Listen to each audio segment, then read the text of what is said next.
12 महिने असतो त्या 12 महिन्याची नावं लिहिलेली आहेत, त्यामुळे त्यालाही वाचता येईल की नेमकं कोणत्या महिन्यावर हा काटा डिडक्शन ठेवलेला आहे.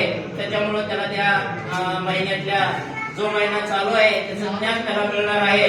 आणि तिसरी डिस्क वापरलेली आहे, त्याच्यामध्ये आम्ही 1 ते 31 पर्यंत या ठिकाणी दिनांक लिहिलेले आहेत. त्याच्यामुळे त्याला कळल की बाबा 1 पासून 31 पर्यंत संख्याचं ज्ञान सुद्धा होईल. त्याला जर सांगितलं अरे तू समोर ये, याच्यातली एखादी संख्या तुला सांगता येते का, त्यावेळेस मात्र तो सांगू शकेल की नाही सर मला या संख्या सगळ्या माहिती आहेत. आणि त्याला जर विचारलं आपण सांग रे बाळ याच्यातली तुला 29 नंबरची 29 हा अंक येतो का, त्यावेळेस तो लगेच या ठिकाणी येईल आणि ती संख्या मला दाखवेल.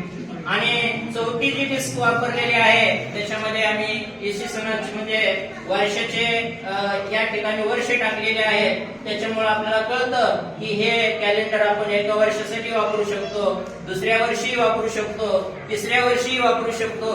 जेवढे जेवढे या ठिकाणी विशेषण आपण लिहिलेले आहेत तेवढ्या वर्षापुरतं हे कॅलेंडर आपण वापरू शकतो. अशा प्रकारे त्याला या पाठाची आपण माहिती देऊ शकतो.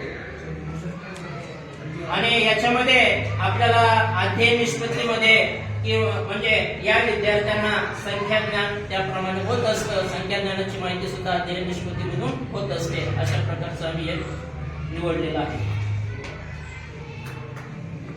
छान छान छान सुपर छान आकर्षक आहे तुमचा ऑडिओ.